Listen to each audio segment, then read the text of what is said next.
안녕하세요. 연금박사 이용주입니다. 한 주 동안 잘 지내셨습니까? 반갑습니다. 네. 많은 분들이 아직 안 들어오셨네요. 들어오시길 바라겠고요. 오늘 하루도 잘 보내셨는지 모르겠습니다. 오늘 한 3, 40분 동안 여러분께 또 좋은 주제로 여러분께 방송해드리도록 하겠습니다. 날씨가 좀 추워졌죠?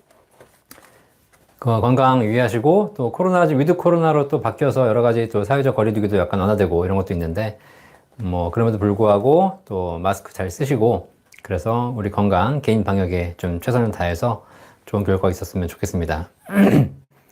오늘, 제가 지금 부의 진리를 가지고 계속 여러분께 강의해 드리고 있는데요. 이제 책이 거의 이제 반 정도 왔습니다. 매주 월요일 날 하면서 좀 쉰 날도 있었지만, 많은 분들이 또 참여해 주셔가지고 지금 반 정도 온 것 같고, 지금 이제 드디어 오늘부터 3장에 들어가게 됐습니다. 저 부의 진리라는 책을 잘 보시면 이 책 자체가 투자를 해야 되는 이유에 대해서 설명한 책이기 때문에 투자에 대한 이야기를 해드리는 책이긴 하지만, 일반적인 서적들이 투자의 기술이라든가 노하우, 분석 요령 이런 것들을 일반적으로 얘기하는 것에 비해서 이 부의 진리 책은 첫 장부터 제가 우리 사회의 자본주의라는 시대에 대해서 제가 얘기해 드리기 시작했고, 이 자본주의 사회에서 우리가 어떻게 투자해야 되는 것인가에 대한 큰 그림을 여러분께 보여드렸죠. 그래서 1장에서 부익부 빈익빈, 우리는 앞으로 더 가난해진다. 이 자본주의 사회에서 우리가 왜 투자해야 되는 것인가에 대한 이야기를 여러분께 해드렸습니다. 그 다음에 두 번째 장에서는 부의 진리에 가까워지는 금융의 진실 해서 우리가 금융을 접할 때 금융에 대해서 잘 이해하지 못하고 오해하는 내용들, 이런 내용들을 정리해서 실제 금융이 어떠한 역할을 하고 있고 우리가 여기서 어떤 걸 알아야 되는 것인가에 대한 이야기를 해드렸고요. 그렇게 해서 지금 2장까지 왔습니다. 그리고 지금 이제 세 번째 장, 그래서 부의 진리에 가까워지는 9가지 투자 방법에 정리하면서 실제 투자를 어떻게 해야 되는 것인지, 실전 투자에 대한 여러분께 이론을 여러분께 알려드리고 있는 거거든요. 자, 그런데 책을 읽어보신 분들은 아시겠지만 제가 여러분께 제안해드리고 있는, 이 책에서 제안하고 있는 실전 투자 방법, 이거 하러 여러분께 좀 알려드리는 건데, 그 방법이 일반적인 투자 서적에서 얘기하는 방법과 완전히 다르다는 거죠. 밥 먹고 또 오신 분도 감사합니다. 많은 분들 오셔서 잘 들으시면 머리가 개운해지실 겁니다. 자, 그 이야기가 뭐냐면, 지금까지의 일반적인 투자 방법들이 제가 해보니까 이것이 실제로 우리에게 도움을 주는 투자 방법이 아니라 일정한 허상 속에 숨겨져 있는 잘못된 진실이었을 수 있다는 거죠. 그게 대표적인 사례로 제가 말씀드렸던 것이 오늘 말씀드릴 직접 투자에 해야 한다는 거.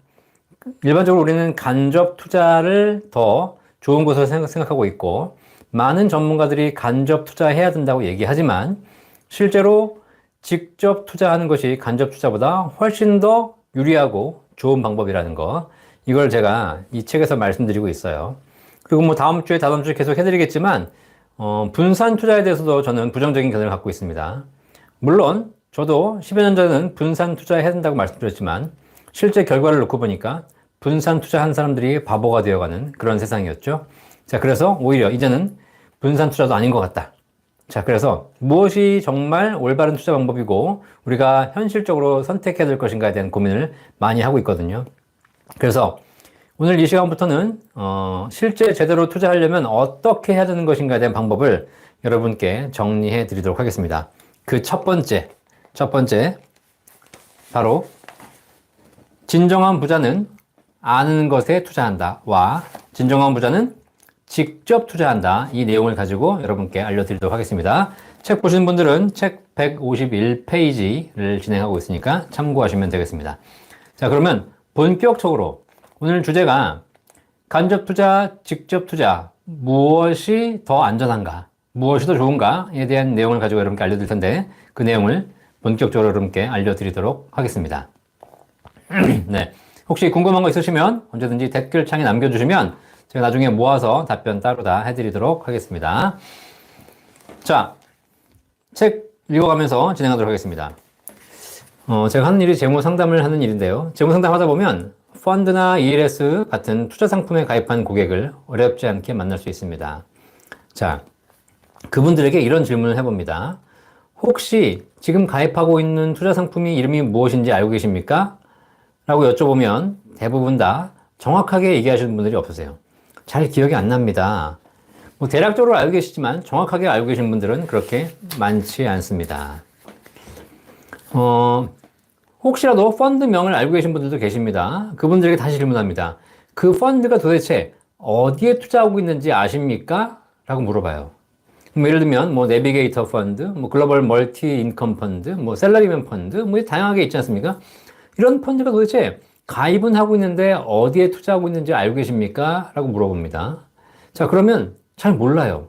그냥 뭐 증권사 갔더니 뭐 유망한 펀드라고 하던데요? 라고 해서 그냥 좋다고 생각해서 하신 것이지 무엇이 좋은지 어디에 투자하고 있는지 제대로 알고 계신 분들은 거의 찾아보기가 쉽지 않습니다. 우리나라 투자자 대부분이 본인이 투자하는 종목이나 펀드에 대해서 제대로 알지 못합니다. 가르쳐주는 사람도 없고 제대로 물어보지도 않습니다. 그저 좋다, 좋으니까 걱정 마라 라는 생각으로 투자를 시작하고 그리고 나서는 펀드가 뭔지도 모르는 상태에서 그냥 수시로 통장 잔액만 확인할 뿐입니다. 그래서 수익이 나면 좋아하고 손실이 나면 불안하고 이럴 뿐입니다. 이렇게 해서 내가 뭘 사고 있는지 뭘 투자하는지도 모르는 상태에서 투자를 하시는 분들이 거의 대부분이라는 거죠. 자, 그러면 이렇게 모르는 종목, 모르는 펀드에 투자하면 어떤 문제가 생길지 한번 알아보도록 하겠습니다. 근데 투자를 하다 보면 수익이 나기도 하고 손실이 발생하기도 합니다. 그런데 문제가 뭐냐면 내가 어떤 펀드를 샀는지 어떤 종목을 샀는지 이게 왜 올랐는지 왜 떨어졌는지를 모르기 때문에 실제로 수익이 나도 왜 나는지 손실이 나도 왜 나는지 모르는 겁니다. 이러면 어떤 문제가 발생할까요? 이런 경우가 있어요. 제가 한 몇 년 전인가요? 이런 얘기가 있었습니다. 우리 애가 시험을 보고 왔는데 수학 시험 봤어요. 수학 시험을 봤는데 이런 얘기 하더라고요. 풀이 과정은 약간 틀렸는데 답이 맞은 거예요. 답을 어떻게 맞았는지 모르겠는데 맞췄어요. 네. 자, 근데 선생님이 답을 맞았는데 풀이 과정이 잘못됐다 그래가지고 이걸 X표를 준 겁니다. 그래가지고 그 시험지를 들고 왔길래 제가 이렇게 얘기했어요. 야, 뭐 과정에 약간 틀릴 수도 있지만 답 맞았잖아, 답. 답 맞으면 맞은 거 아니야? 그리고 적어도 뭐 풀이 과정 본다 그러면 답 맞았으면 절반 점수라도 줘야지. 이걸 다 틀렸다고 하면 어떡해? 제가 막 짜증을 냈어요. 어쩔 수 없잖아. 틀렸으니까 어떻게 해야겠어요? 다음날 제가 회사에 출근해가지고 그때 똑같이 수험생 부모를 둔 학부모가 저희 회사에 있었는데 제가 이런 얘기를 했어요. 아니, 우리 애가 어제 시험을 봐가지고 왔는데 얘가 수학 시험 봤는데 풀이 과정은 좀 틀렸는데 답이 맞았어. 야, 이거 맞았다고 하거나 절반 점수는 줘야 되는 거 아니에요? 라고 제가 이렇게 막 항의를 했어요. 그랬더니 그 직원이 저한테 이렇게 얘기하는 거예요. 틀린 거예요. 왜요? 절반 맞았잖아요. 반 점수는 줘야 되는 거 아니에요? 아니요. 틀렸어요. 왜요? 그랬더니 그 직원이 저한테 이렇게 얘기해 주더라는 겁니다. 풀이 과정을 틀렸으면 틀린 거다. 왜냐면 걔가 풀이 과정을 제대로 모른다는 얘기는 결국은 언젠가는 또 틀린다는 거거든요. 그런 건 틀렸다고 해야 된다는 걸 봤다. 이게 왜냐면 사실 우리가 답이 맞았어. 답이 맞았는데 왜 맞았는지 몰라. 틀렸는데 왜 틀렸는지 몰라. 그러면 나중에 이게 계산이 안 되거든요. 계산이. 자, 그래서 수학 시험 볼 때 풀이 과정을 쓰는 건 굉장히 중요합니다. 이게 왜 그러냐면 풀이 과정이 정확하게 있어야 얘가 어디서 틀렸는지, 왜 맞았는지를 알 수가 있어요. 근데 풀이 과정이 없이 그냥 답만 가지고 체크하게 되면 찍어서 맞았는지 그냥 맞았는지를 알 수가 없다는 거죠.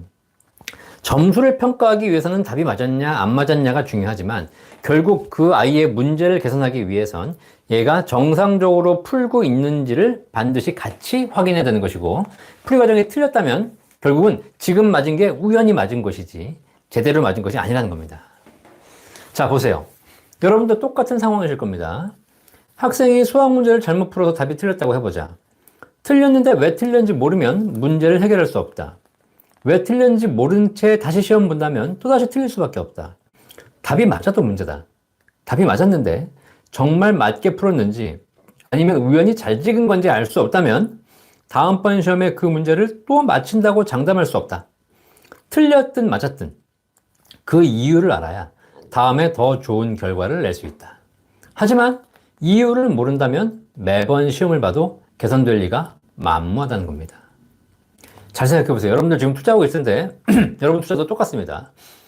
펀드나 종목을 투자함에 있어서 모르고 투자하는 것의 가장 큰 문제는 바로 뭐냐면 수익이 났건 손실이 났건이 중요한 것이 아니라 수익이 났으면 왜 났는지, 손실이 났으면 왜 났는지에 대한 원인을 알 수 없다는 겁니다. 그리고 원인을 찾았다 하더라도 잘못된 원인을 찾는 경우가 더 많습니다. 사실 종목을 잘못 고른 게 원인인데 어떤 사람들은 이게 종목은 문제가 없는데 타이밍을 잘못 골랐어. 타이밍을 잘 맞췄어야 되는 건데 이렇게 탓을 하고 있거나 투자자 본인의 투자 방법이 문제인데 본인이 문제인데 외부 환경 탓하는 거예요. 뭐 금리가 올라서 그래. 뭐 반도체 가격이 하락해서 그래. 뭐 이렇게 하고 있다는 것은 번지수를 잘못 찾은 것이죠. 자, 명심하세요. 결과는 있는데 과정을 모르고 실패를 했는데 개선되는 점이 없습니다. 결국 평생 시행착오만 반복하다가 끝날 뿐이라는 겁니다. 다시 한번 결과는 있는데 과정을 모르고 실패를 했지만 개선되는 것이 없다면 결국 평생 시행착오만 반복하다가 끝날 뿐이라는 겁니다. 이해되시겠죠?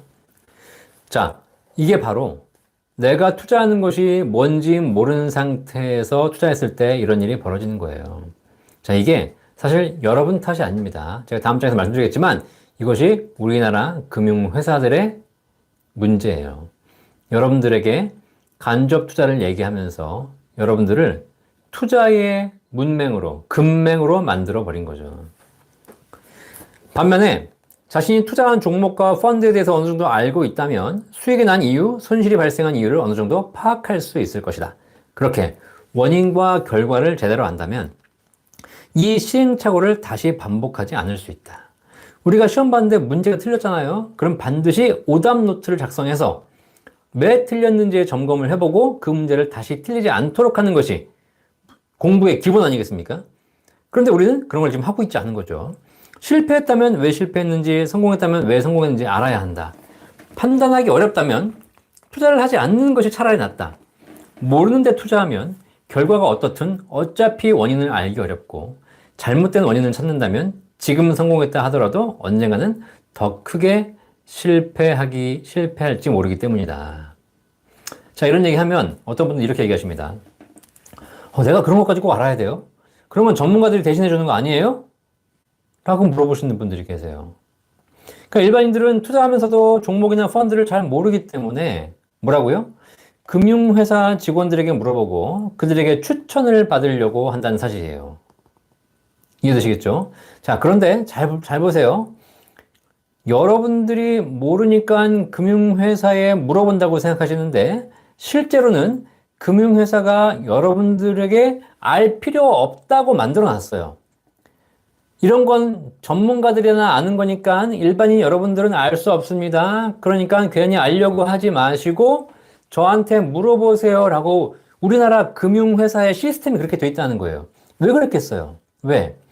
고객들이 스스로 알아서 하면 증권사, 금융회사가 망하니까 고객들로 하여금 알지 못하게 만들어 놓은 겁니다. 너네들은 몰라도 돼. 괜히 알려고 하지 마. 그리고 대신 나한테 와서 돈 내고 물어봐. 그럼 내가 알려줄게. 그래서 우리는 어느 순간 투자는 어려운 것이고 투자는 위험한 것이고 투자는 잘 모르는 것이기 때문에 일단 금융회사 가서 물어보고 그들이 시키는 정보대로 해야 된다라고 우리가 머릿속에 암묵적으로 그렇게 세뇌당하게 있다는 겁니다. 잘 생각해 보세요. 여러분들이 알고 있는 정보, 여러분들의 생각이 과연 나의 생각인가? 아니면 누군가에 의해서 나도 모르게 세뇌당한 정보인가? 실제로 이 자본주의 사회에서 보면은요, 제가 옆에서 보고 있으면 저도 마찬가지예요. 알게 모르게 우리가 세뇌당하고 있는 정보들이 꽤 많다라는 겁니다. 뭐 예를 들면 그런 게 있잖아요. 옛날에 뭐였죠? 치약 광고. 우리가 양치할 때 칫솔을 쓰지 않습니까? 근데 치약 짤 때, 원래는 3분의 1만 짜도 아무 문제가 없대요. 근데 치약 광고에서 칫솔 위에다가 쭉 짠다고 광고해 놓은 거예요. 그러니까 마치 우리가 치약을 쓰게 되면 칫솔 위에다가 치약을 많이 짜야지 잘한다고 생각하는 겁니다. 그죠? 그러다 보니까 어떻게 돼요? 치약을 빨리 쓰게 되는 겁니다. 이게 바로 뭐냐면 우리가 그런 광고에 의해서 나도 모르는 상태에서 그렇게 세뇌되고 있는 그런 또 하나의 증거가 되는 거죠. 자, 그래서 여러분 꼭 명심할 게 있습니다. 여러분들이 금융에 대해서 모른다고 생각하시지만 실제로 여러분들이 모르는 경우에 여러분들은 어떤 결과가 나오더라도 그걸 통해서 개선점을 찾을 수가 없다라는 거예요. 자, 그렇다면 여기서 더 중요한 게 있어요. 여러분이 모르면 누구한테 물어보냐면 금융회사 직원에게 물어봅니다. 자, 그러면 금융회사의 직원은 알까요? 금융회사에 있는 PB들은 내일 주가가 오를지 떨어질지 알까요? 이 질문에 대해서 한번 잘 생각해 보십시오. 자, 현재 우리나라에 존재하는 펀드는 10,000개가 넘습니다. 10,000개가. 한 달에도 여러 개의 펀드가 출시되고 있고요. 이름도 내비게이터 펀드, 마라톤 펀드, 글로벌 펀드, 멀티 인컴 펀드, 4차 산업혁명 펀드, 2차 전지 펀드, TDF, 셀러리맨, 시니어. 이름도 어렵고 투자 목적도 불분명하고 그렇습니다. 과연 이 펀드 전문가조차 그 많은 펀드를 다 알 수 있을까요? 몰라요. 저도 금융업계에서 20년 근무하고 있지만 제가 아는 펀드 몇 개 없어요. 다 알고 있는 사람은 없어요. 또한 펀드는 한두 종목에 집중 투자하는 것이 아니라 펀드가 추구하는 산업이나 목적에 맞춰서 여러 개, 수십 개 종목에 분산 투자합니다. 따라서 펀드명을 듣고 유출을 할 수는 있습니다. 하지만 펀드를 만든 사람을 제외하고는 그 펀드가 어디에 투자하고 있는지, 어떻게 운영되고 있는지 제대로 알 수 없다는 겁니다. 정말 황당한 사실은 일반인이 펀드에 대해 잘 모르기 때문에 금융회사 직원들에게 펀드를 추천받지만 사실상 펀드를 추천하는 금융회사 직원들조차 펀드를 잘 모른다는 사실입니다. 이해되시겠죠? 네. 결국은 우리가 중요한 게 있습니다. 우리가 전문가들에게 물어본다고 하지만 실제로 그 전문가들조차 몇 개의 펀드를 가지고 공부하고 판단할 뿐이지 전체적인 상황을 판단하기에는 이미 펀드가 너무 많고 시장 상황을 판단하는 것도 거의 불가능하다는 거예요. 주식시장도 마찬가지입니다. 코스피에 상장된 회사만 해도 1,000개가 넘습니다. 그나마 시가총액 상위를 차지하고 있는 대기업들은 이름이라도 들어봤지만 조금만 밑으로 가면 듣도 보도 못한 회사들이 엄청나게 많습니다. 주식 종목을 분석하는 전문가조차 본인이 분석하는 소수 종목에 대해서만 알 뿐이지 나머지 종목들은 대체로 잘 모릅니다. 사실상 고객이 물어보면 그냥 대략적인 뉴스, 이미 언론에 나와 있는 뉴스와 느낌으로 판단하고 분석할 뿐이지 그 종목에 대해서 정확한 정보를 알고 있는 사람들은 없다라는 거죠. 결국 대한민국 투자시장에서 발생하는 대다수의 투자가 정확한 정보도 지식도 없는 상태에서 투자하는 묻지마 투자인 경우가 굉장히 많다는 거예요. 이해되시겠습니까? 자, 그래서 여러분들이 투자하실 때 우리가 생각하는 게 뭐냐면 우리가 잘 모르기 때문에 누군가는 다 알 것이라고 생각하시고 아는 사람에게 물어봐야지 라고 생각하십니다. 실제로 저도 상담하다 보면 저한테 오셔가지고 어떤 게 좋아요? 라고 물어보시는 분들이 굉장히 많이 계세요. 근데 중요한 건 그걸 알면 제가 하지. 그걸 알려드리겠어요? 네. 그렇게 질문하신 분들에게 제가 공통적으로 답변 드린 게 있습니다. 지금 선생님께서 그걸 모르신다고 하셨는데 저는 알까요? 저도 몰라요. 여기서 안다고 하는 애들이 더 이상한 애들이에요. 아무도 모르는 걸 우리가 서로 안다고 사기를 칠 필요는 없지 않습니까? 자, 그래서 여러분들이 투자를 굳이 하시겠다면 전문가에게 맡기는 것, 전문가의 정보를 얻는 것은 좋은 겁니다. 아무래도 이 업계에서 일하고 계신 분들이 조금 더 정보가 많이 있긴 하겠죠. 하지만 그 정보를 듣고 여러분 스스로 판단하셔야지 그 정보가 마치 모든 걸 다 해결해 줄 거라고 생각해서 그 정보에 의존해서 투자하시는 거, 그거는 바람직하지 않습니다. 더 중요한 거, 그렇게 남이 준 정보를 가지고 판단해서 그냥 했을 경우에 그 정보를 만든, 정보를 공부한 전문가는 성공하든 실패하든 얻는 게 있을 겁니다. 아, 내가 이게 좋은 줄 알아서 저걸 추천했는데 보니까 이게 문제가 생겼네. 왜 문제가 생겼지? 아, 알고 보니까 내가 이런 점을 간과했구나. 이렇게 실패한 걸 가지고 다시 새롭게 시행착오를 겪지 않도록 개선할 수 있다는 거죠. 근데 그걸 그냥 받아들여서 아무 생각 없이 투자한 일반 투자자들은 그걸 모른다는 겁니다. 이해되시겠죠? 자, 그럼 어떤 일이 벌어지냐면, 여러분 투자자들은 어떤 일이 벌어지냐면, 내 돈 써가지고 금융 전문가들 공부시켜주는 거예요. 내 돈 써서 내가 공부해야 되는데, 내 돈 써서 남 공부시켜주는 겁니다. 그러니까 우리 금융 전문가들은 얼마나 좋아요. 고객이 와가지고, 고객이 돈 가지고, 그 돈 가지고 내가 굴려가면서, 아, 이렇게 하면 되네, 이렇게 하면 안 되네, 공부 다 해가지고, 어차피 손해보면 그냥 뭐 손실 보는 거고, 이익 보면 이익 보는 거고. 자, 이렇게 우리가 진행되는 과정은 금융회사들에게는 유리할지 모르겠지만 그걸 투자하는 일반 투자자들에게는 그렇게 바람직하지 않다라는 거 여러분 꼭 한번 명심해 보시길 바라겠습니다. 자, 그래서 첫 번째 제가 말씀드리고 싶은 게 뭐냐면 여러분이 모르는 것에는 투자하지 마라. 아는 것에 투자해라. 아는 것에. 근데 아는 것에 투자하려면 가능한 한 쉽게 정보를 얻을 수 있는 그런 것에 투자하는 겁니다. 4차 산업혁명 펀드, 뭐 에너지 펀드 이런 게 어디 투자하는지는 잘 알 수 없지만 우리가 삼성전자가 어디에 투자하고 있는지 삼성전자가 어떤 회사인지는 사실 길 가는 초등학생이 물어봐도 다 아는 거 아닙니까? 그리고 반도체 가격이 오르고 있는지 떨어지고 있는지 고민할 필요 없어요. 여러분 리서치하지 않아도 됩니다. 맨날 뉴스에 나와요.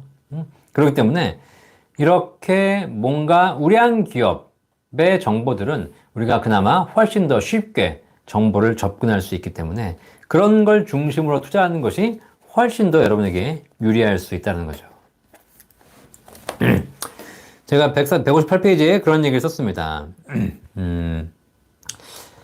우리가 투자를 통해서 미래의 수익을 자꾸 맞추려고 하는데 마지막에 제가 이런 얘기 써놨죠. 투자란 미래의 수익을 맞추는 것이 아니라 시행착오를 거치며 위험을 줄여가는 과정이다. 이해되시겠어요? 투자란 다시 한번 미래의 수익을 맞추는 것이 아니라 시행착오를 거치며 위험을 줄여가는 과정이다.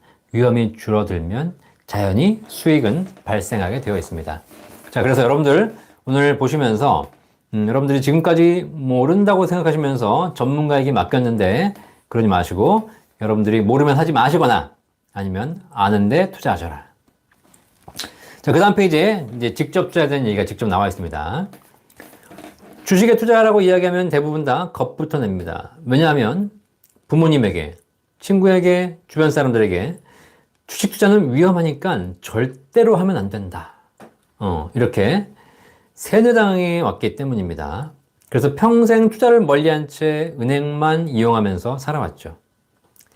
자, 그러다가 은행 금리가 낮아지니까 이제 슬슬 불안하죠? 그래서 또 주변에 주식 투자로 돈 벌었다는 이야기도 좀 들립니다. 자, 그래서, 불안한 마음에 은행을 찾아가 직원에게 물어봅니다. 이자가 낮은데 뭐 다른 방법이 없을까요? 라고 물어봅니다.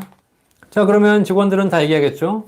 더 높은 수익을 올리고 싶다면 주식 같은 거 투자하셔야 됩니다. 이렇게 얘기하면, 여러분 똑같이 이렇게 얘기하실 거예요. 주식은 위험하잖아요. 자, 그러면 은행에서 뭐라 그러냐면, 그렇다면 직접 투자 말고 펀드를 하시는 게 어떨까요? 펀드는 더 안전합니다. 라고 물어보는 거예요. 그럼 여러분들은 펀드가 더 안전해요? 라고 물어보시겠죠? 그러면 일반적인 직원들이 뭐라 그러냐면, 펀드는 직접 투자에 비해서 훨씬 안전합니다. 라고 일반적으로 우리가 얘기하고 있다는 겁니다. 그래서 본 광고는 생명보험 광고 심의 기준을 준수하였으며 유효기간은 심의일로부터 1년입니다. 은행 이자가 낮으니까 뭔가는 해야 되겠는데 뭔가는 하려면 위험하다고 생각하고 주식을 하려고 했더니 다 집안 들어먹는다고 말리고 그래서 결국은 그 다음에 선택하는 것이 바로 펀드예요. 펀드. 그다음에 ETF 이런 거죠. 자, ETF. 펀드 ETF는 안전하다고 생각하시는 분들 잘못된 생각이에요. 자, 이런 게 바로 뭐냐면 간접 투자 상품이에요. 자, 그럼 우리가 간접 투자가 진짜 좋은지, 그리고 금융회사에서는 왜 간접 투자 상품을 추천하는지 그 이유를 한번 알아보도록 하겠습니다. 자, 금융회사에서 간접 투자, 펀드를 추천하는 이유는 다음과 같습니다. 고객님, 고객님, 주식을 하시려면 주식 종목을 잘 고르셔야 하는데요. 고객님은 어떤 기업이 좋으신지 잘 모르시잖아요. 그러니까 간접 투자하셔야 돼요. 고객님, 투자하시려면요, 한두 종목까지만 안 되고 여러 개 분산 투자하셔야 되는데요. 한두 종목도 고르기 어려운데 여러 개 어떻게 고르시겠어요? 그러니까 고객님은 종목을 고를 수 없으니까요, 간접 투자하셔야 돼요. 고객님은 금융시장이 급변할 때 시장 상황에 대해 적절하게 판단할 수 있는 방법이 없잖아요. 잘 모르시고요. 관리가 안 되시죠? 저희가 관리해 드릴게요. 그래서 간접 투자하셔야 돼요.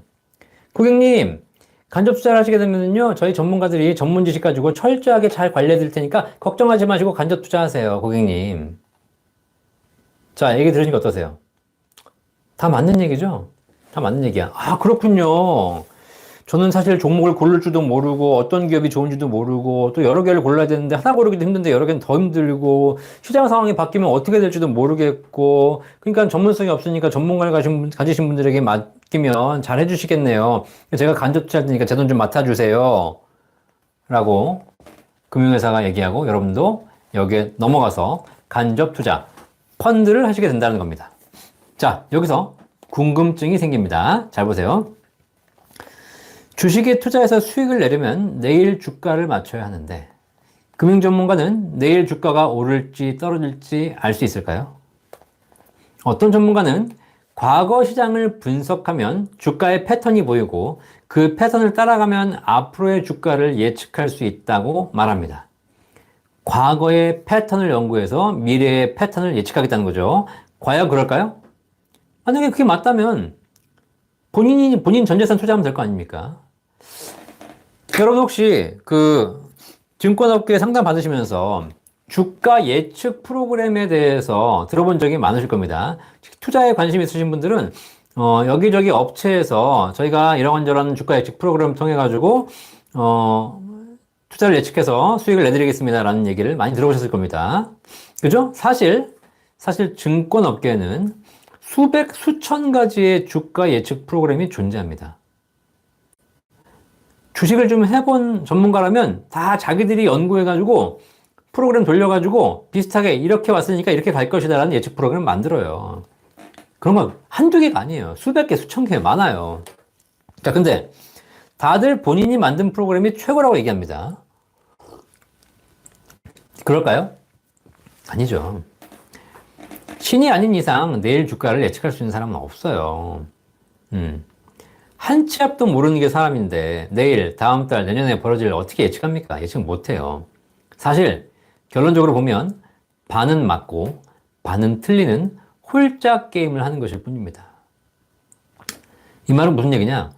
전문가나 비전문가나 확률은 똑같다는 말입니다. 나도 찍고 너도 찍고 다 찍는다는 얘기예요.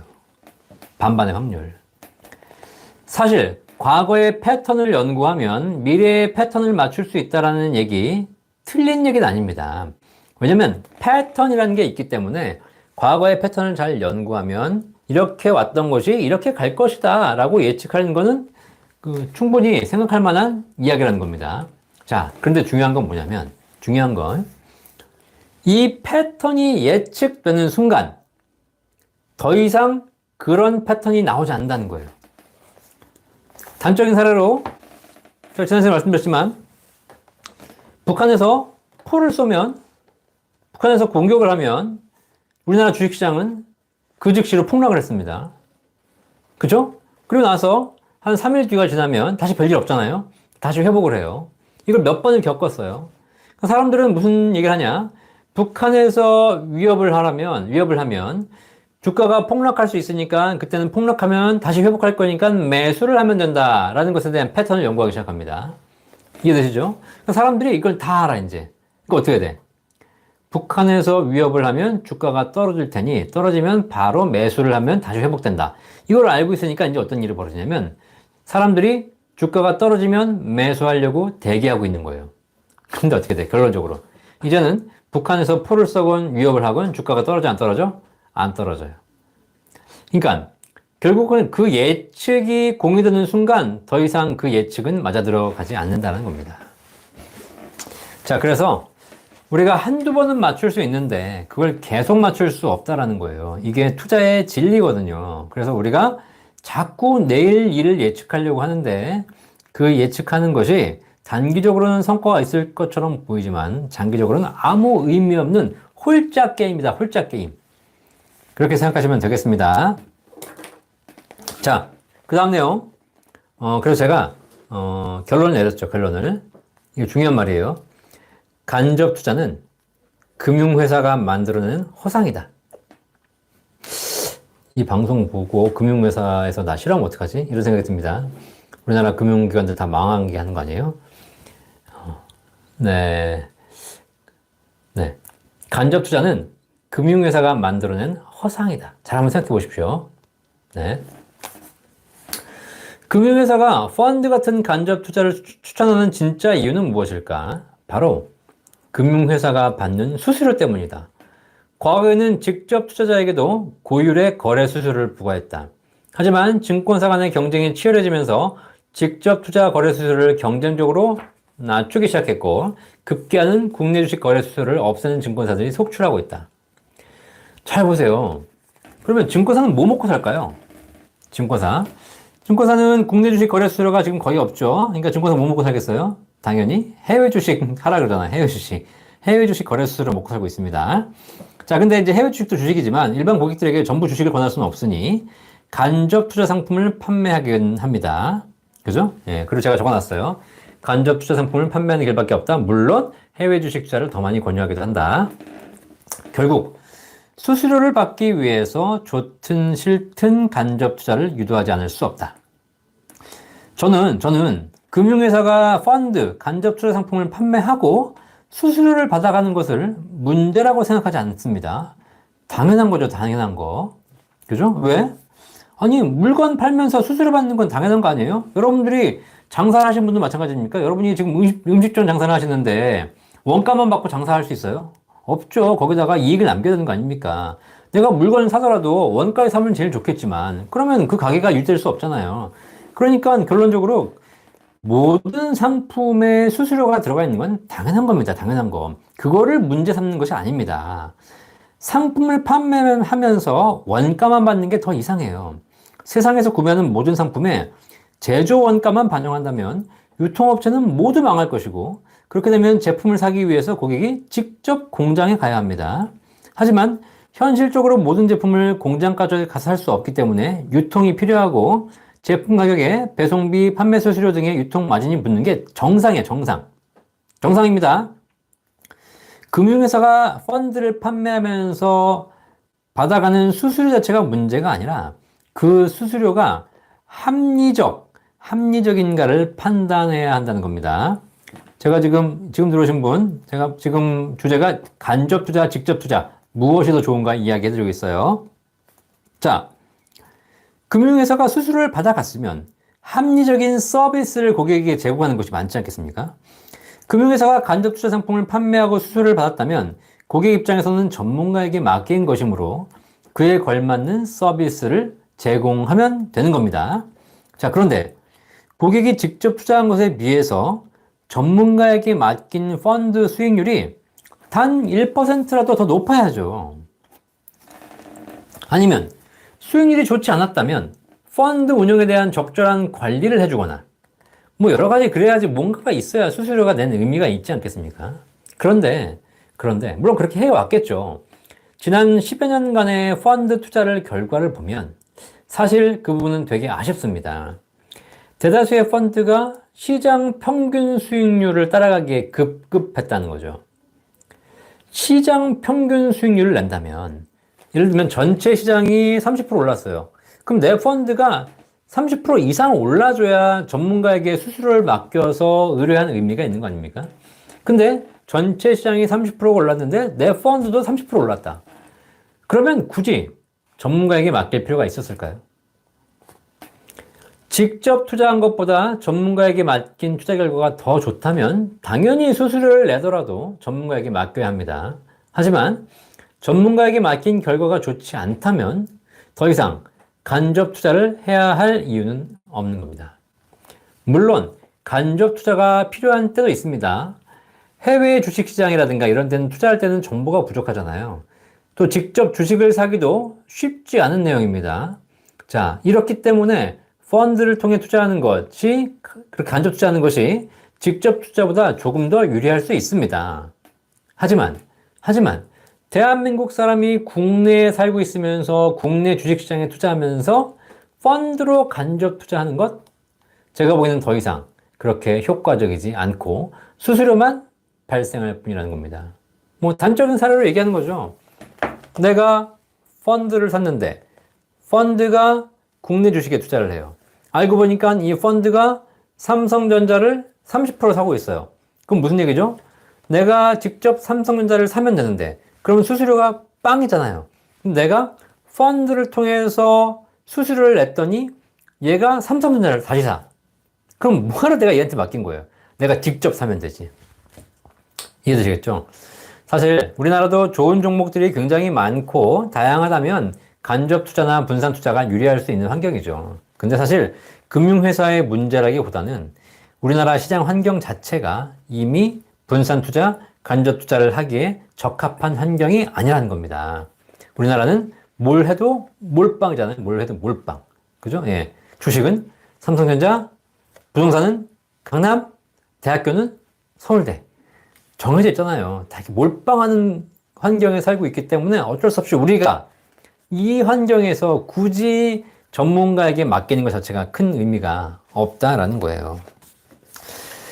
자, 이렇게 제가 간접 투자에서 말씀드리고 수 있는데요. 사실 뭐 이 방송을 보시는 분 중에 금융 전문가도 계시겠지만 죄송합니다. 저도 사실 금융 전문가로서 금융 상품을 판매하고 관리하는 입장에서 사실 뭐 이런 얘기를 하는 것이 그렇게 좋은지 안 좋은지는 사실 모르겠지만 실제 팩트를 들어가 보면 그런 일이 벌어지고 있다는 사실 여러분 꼭 한번 생각해 보시기 바라겠습니다. 자, 그래서 궁극적으로 제가 말씀드리는 건 뭐냐면 간접 투자 해야 될 건 해야 되겠지만 결국 우리가 투자를 하면서 너무 투자를 어려워하는 나머지 모든 걸 전문가에게 맡기고 믿고 따라가는 것보다 여러분 스스로 공부해서 스스로 투자 수익을 낼 수 있는 방법을 여러분이 배우셔야 한다는 거예요. 배우셔야 된다. 특히 이 사회는 무슨 사회다? 이 사회는 자본주의 사회라고 제가 누차 말씀드렸죠. 이 자본주의 사회 무슨 뜻? 자본이 뭐예요? 돈이냐 돈. 주는 무슨 주자야? 주인 주자예요. 이 사회는 돈이 주인인 세상이에요. 이 사회에서 돈을 모르고는 여러분이 성공할 수 없다는 겁니다. 아시겠습니까? 여러분이 일하시면서 모르는 건 남에게 배워도 되고 남에게 물어봐도 됩니다. 그런데 자본주의 사회에서 돈에 대해서 남이 알려주는 대로 한다. 이거는 이 시대를 사는데 역행하는 겁니다. 여러분들이 조선시대, 고려시대에 살았다면 사실상 금융 몰라도 돼요. 돈 몰라도 되고 열심히 농사 짓고 그냥 일해서 먹고 사시면 됩니다. 자, 그런데 이 사회는 자본주의 사회라니까요. 더럽고 치사해도 이 사회는 자본주의 사회예요. 그러면 이 세상에 태어나서 어쩔 수 없이 살아야 되잖아. 그러면 여러분들이 돈, 투자, 주식 이런 것에 대해서 공부하셔야 돼. 공부. 이건 누군가 알아서 해주겠지. 그럼 결국 여러분들은 사기를 당할 가능성이 높아진다는 거예요. 자, 그러면 직접 투자는 정말 위험한 것일까요? 정말 위험할까요? 네. 잘 보세요. 네. 사람은 가보지 않은 길을 무조건 위험하다고 판단하는 경향이 있어요. 그리고 한번 실패하면 다시 도전하기를 두려워하기도 합니다. 특히 고령화 사회가 되면서 나이 드시는 분들이 많아지는데 그러다 보니까 다양한 도전이나 판단을 하기보다 과거 경험에서 얻은 결론을 고수하려는 경향이 더 강해지고 있습니다. 그러다 보니까 직접 투자 경험이 없는 분들, 또 직접 투자에 실패한 경험이 있으신 분들, 이런 분들은 직접 투자는 위험한 일, 직접 투자는 나쁜 일이라고 판단해 버립니다. 아시겠습니까? 하지만 직접 투자가 간접 투자에 비해 더 위험하다는 것은 잘못된 인식입니다. 직접 투자가 위험한 것이 아니라 투자를 잘못했거나 종목을 잘못 골랐기 때문에 위험한 것인데 우리는 직접 투자 자체를 위험하다고 생각하고 있는 거예요. 지난 10여 년간의 투자 결과를 보면 간접 투자보다 직접 투자가 훨씬 더 좋았다는 겁니다. 사실 제가 직접 투자를 채용해 드리는 거, 직접 투자를 추천해 드리는 가장 큰 이유는 뭐냐면 투자를 직접 체험할 수 있다는 겁니다. 체험. 좀 전에 올리신 분이 그런 얘기 하셨어요. 이 교육을 고등학생부터 대학생까지 3학점짜리 수업 듣고 이수하게 해야 된다는데 감사합니다. 이 왜 그러냐면 젊은 친구들은 투자에 대해서 체험을 해봐야 돼요. 성공하면 왜 성공하는지, 실패하면 왜 실패하는지 체험할 수 있는 게 바로 직접 투자예요. 간접 투자를 하게 되면 평생 체험할 수 없어요. 평생. 남이 대신해 주는 거잖아. 직접 투자를 하게 되면 성공할 수도 있고 실패할 수도 있습니다. 결과가 어떻든 그 과정에서 투자의 본질을 배우고 합리적인 투자 방법을 깨달을 수 있게 됩니다. 날렸는데 왜 날렸는지 알게 되는 거예요. 설령 몰라도 계속 경험을 통해서 배우게 된다는 겁니다. 자, 그럼 뭐예요? 수익보다 더 중요한 경험을 얻게 됩니다. 경험을 통해서 시행착오를 줄여갈 수 있게 됩니다. 반면에 간접 투자를 하게 되면 평생 남이 대신해준 투자의 결과만 받게 됩니다. 아무리 투자를 오래 했다 하더라도 자기가 한 적이 없어요. 그렇기 때문에 투자에 대해 배울 수 없고요. 시행착오도 경험하지 못하고 학습도 하지 못합니다. 결국 내 돈이지만 내가 관리하지 못하고 평생 남에게 돈을 맡겨야 하는 그런 과정을 반복하게 될 뿐입니다. 학교에서도 스스로 공부해야 공부하는 방법을 알 수 있습니다. 선생님이 시키는 것만 한 아이들은 당장 성적이 잘 나올 수는 있지만 스스로 공부하는 법을 모릅니다. 학교를 졸업하고 혼자 인생을 살아야 할 때가 왔는데 이제까지 선생님이 시킨 대로 엄마가 시킨 대로만 했기 때문에 혼자서는 아무것도 할 수 없는 무능력자가 될 가능성이 크다는 거죠. 물론 돈이 너무 많아서 전문가를 1대1로 평생 고용할 수 있다면 직접 투자할 필요가 없습니다. 그 전문가에게 모든 걸 알려주고 나만을 위해서 일하도록 하면 되는 거죠. 그렇죠? 돈이 많으면 그렇게 하면 돼요. 하지만 그게 아니라면 내가 배워야 하고 내가 알아야 합니다. 현대사회는 쏟아지는 정보를 스스로 공부하고 배워야 하는 시대입니다. 스마트폰 사용법은 한두 가지만 배워도 되고 모르는 기능 안 쓰면 됩니다. 하지만 투자는 나의 재산을 움직이는 일입니다. 내 재산을 남에게 맡기고 결과만 기다리는 것, 눈먼 돈을 만드는 길일 뿐입니다. 아시겠죠? 네. 자, 그래서 물론 누구나 직접 투자를 한 분도 심하신 분도 계십니다. 자, 그런데 이런 사람들은 투자 자체가 맞지 않는 사람들입니다. 하지만 기왕 투자를 할 거라면 이제 여러분이 돈의 주인이 되셔야 된다. 돈의 주인이 되려면 내가 이 돈을 가지고 무엇을 하고 있는지, 이 돈이 어떻게 굴러가고 있는지 알아야 돼. 이걸 남에게 맡기고 있다면 누가 주인 행세하는 거냐? 여러분 돈 가지고 금융회사 전문가들이 주인 행세하는 거예요. 아시겠어요? 그들이 여러분 돈 가지고 투자하면서 그 운용사로부터 술 얻어먹고 접대받고 이런다는 겁니다. 그렇죠? 왜? 여러분 돈 가지고 하는 거니까. 그럼 여러분이 돈의 주인이 아니라 여러분을 맡긴 그 금융회사가 돈의 주인이 돼버려요. 왜 내 돈 가지고 남이 주인 행세하게 만드냐? 그러지 마시라는 거죠. 잘 보십시오. 주변을 둘러보자. 그동안 직접 투자는 위험한 것이라고 말한 사람들 어떻게 살고 있을까? 대부분 은행을 떠나지 못하고 낮은 이자를 받으며 돈의 노예로 살고 있을 것이다. 뭔가를 해야 하지만 경험이 없다 보니까 이러지도 저러지도 못한 채 조바심만 내다가 더 큰 위험에 빠져가고 있을 것이다. 자, 직접 투자가 나쁜 것이 아니라 투자를 잘못해서 실패한 것입니다. 막연히 두려워하지 마세요. 저 앞에 낭떠러지가 있다고 생각해서 막연히 두려워하지 마십시오. 실제 가보면 낭떠러지가 아니라 그냥 계단이에요, 계단. 한 걸음 한 걸음 내려가면 되는 계단인데 그 정도 충분히 감수할 수 있음에도 불구하고 우리는 막연히 엄마가 주식하지 말랬어요. 주식하면 집안 들어먹는댔어요. 하지 말랬어요. 라고 직접 투자를 꺼리면서 그냥 금융회사에게 내 돈을 맡기는 그런 일을 여러분 대부분 하고 계신 거죠. 직접 투자하세요. 물론 직접 투자를 하면서 듣도 보도 못한 잡주에 투자해서 들어먹을 수 있습니다. 그죠? 그렇게 하지 마시고 우량 주식 중심으로 투자하신다면 여러분들 그런 부분에서 훨씬 더 안정적으로 투자하실 수 있을 거라는 거 여러분 꼭 한번 명심해 보시기 바라겠습니다. 음, 네. 최근에 뭐 국내 주식이 좀 약간 박스권 또 하락을 하고 있고 해외 주식이 미국 주식이 좀 상승하고 있다 보니까 또 미국 주식으로 가시는 분들도 많이 계세요. 뭐 ETF 하시는 분도 많이 계시고 해외 ETF 뭐 그런 거 다 싫다는 게 아닙니다. 충분히 할 수 있으시되 여러분들이 돈의 주인이 돼서 내가 컨트롤할 능력이 되시면 그걸 가지고 투자를 하시라는 겁니다. 그런데 그렇지 않고 돈이 어떤 역할을 하는지도 모르고 투자가 무엇인지도 모르는 상태에서 남들이 한다니까 남들이 미국 간다니까 따라서 미국 가는 거예요. 그러면 안 돼요.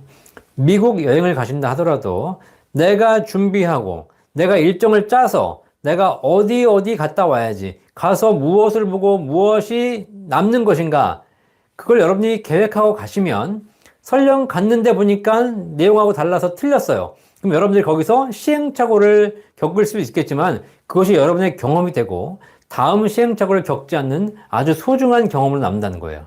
근데 내가 미국 여행을 가는데 이걸 왜 가는지 어디로 가는지도 모르고 그냥 남들이 간다니까 같이 한번 가볼까? 그리고 패키지에 끼워서 가잖아요. 그러면 어디를 가는지도 모르고 그냥 왔으니까 보내니까 보고 타라니까 타고 가려니까 가고 먹으려니까 먹고 자려니까 자고 이런 식으로 여행을 다니는 것은 당장 여행이 뭐 편하긴 하겠지만 여러분 인생에 아무것도 남지 않는다라는 겁니다. 여행은 그렇게 하셔도 돼요. 하지만 자본주의 사회에서 돈 관리는 이제 여러분 선택이 아니라 여러분 필수예요, 필수. 내가 모르면 모르는 만큼 남에게 뺏기게 돼 있어요. 아시겠죠? 우리가 조선시대, 고려시대, 원시시대 이렇게 아무 생각 없이 물고기나 잡으면서 농사나 지으면서 그냥 옆 사람하고 하하호 같이 나눠 먹으면서 이렇게 사는 시대가 아니라는 거예요. 아니라는 거. 그런 걸 꼭 명심하셔서 이 사회에서 돈에 대해서 꼭 여러분들 공부하시고 준비하시는 여러분이 되시기를 바라겠습니다. 자, 오늘 강의 주제 직접 투자와 간접 투자 무엇이 안전한가, 무엇이 좋은가에 대해서 여러분께 알려드렸습니다.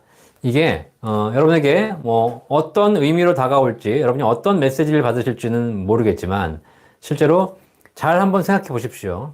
저도 제 의견이 맞다 틀리다가 아니라 일반적으로 우리가 생각하는 아주 평범한 이론들을 조금 더 곱씹어서 생각해 보면 우리가 잘못 알고 있는 것들이 꽤 나온다는 거예요. 그래서 그렇게 했을 때 그런 과정을 통해서 우리가 조금 더 현명하고 합리적이고 이 사회를 잘 살아가는 방법을 깨달을 수 있다라는 거 여러분 꼭 명심하시기 바라겠습니다. 오늘도 이렇게 많은 댓글 달아주시고 또 응원해주시고 격려해주신 모든 분들 감사드립니다. 구독, 좋아요 꼭 눌러주시고요. 예, 뭐 시청료 내주시는 거 아니니까 시청료 네, 좋아요, 구독하고 많은 분들에게 공유해주시면 되겠습니다. 자, 올해인데요. 11월 첫날입니다. 여러분들 그 올해 또 마감도 이제 2달밖에 안 남았거든요. 잘 하셔서 이번 달 올해 잘 또 마감하시기 바라겠고요. 사실 올해 투자 시장은 그렇게 좋은 상황 아닙니다. 그러나 이런 상황이 여러분에게 시험에 들게 하고 여러분에게 고민거리가 되는 것이 아니라 이런 과정을 통해서 여러분들이 한층 더 성숙하시고 정말 올바른 투자자로서 자리 잡아가는 그런 시기가 되시기를 바라겠습니다. 많은 분들 응원해 주셔서 감사하고요. 다음 주 월요일 날 더 좋은 정보로 여러분께 뵙도록 하겠습니다. 저녁 식사 맛있게 하시고 즐거운 저녁 되시기를 바라겠습니다. 감사합니다. 본 광고는 생명보험 광고 심의 기준을 준수하였으며 유효기간은 심의일로부터 1년입니다.